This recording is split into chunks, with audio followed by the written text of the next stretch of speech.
active making music that are good enough, and I say good enough because maybe they don't have the money backing them to pull off some of the bigger level moves to get the visibility or top tier engineering or whatever.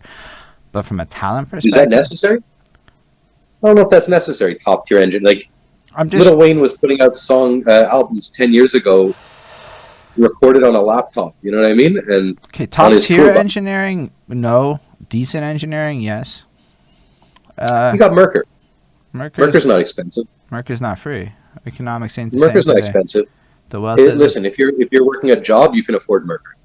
like I'm not, I mean I'm a guy who's just okay. Look, I'm in a position where I'm just an independent artist that's paid for it myself. So like I agree with you.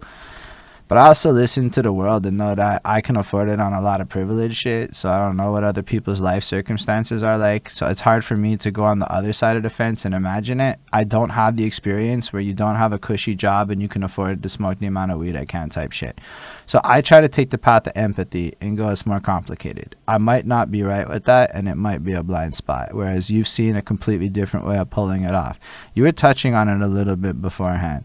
So I don't, before we went like live, with regards to the money situations and how to pull off some shit. So like, how do you get all of this put together if you're like not rich?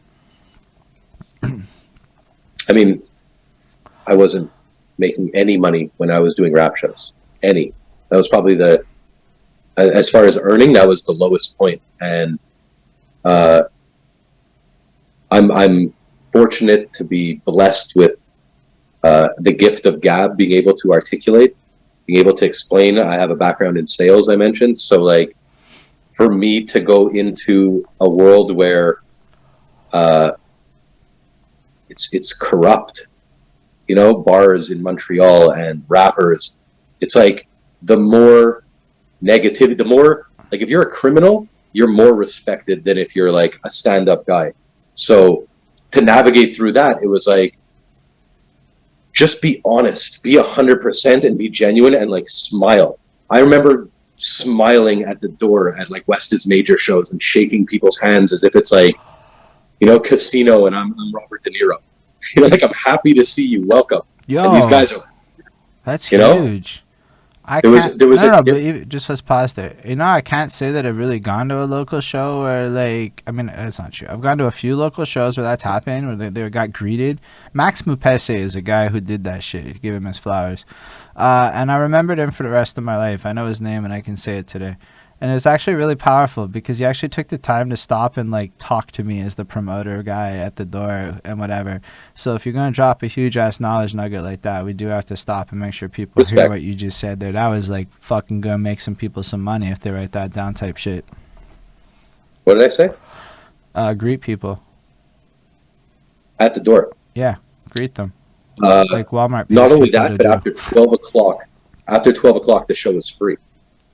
And I remember having people waiting because they couldn't afford it. I'm just like, okay, we're going to put on the fucking main event right when it becomes free so that everyone's inside now. That was another little one where it's like, it was at the West's major shows, there was probably 15, 20 people that just weren't going to pay. And I knew that they were out in the front, they're not paying. So it's like, everybody in now, you know, it's time. Yo, that's I'm big sure people too. So I mean, cause yo, we live in a content era and where things are a little different. I don't know if the whole landscape looks the same because all the social introverts are out to play now on the internet. So there's a lot more people out there. So the landscape shifted. But if you're trying to replicate some of this shit now, getting a bunch of free people in there is way better for the gram than gating your show and not having it look cool. Because yo, on some business tips, nobody wants to go to the show that looks like it has an empty bar on like a consumer front. Like when I see your live footage after and I'm like, nah, I know how many people are there.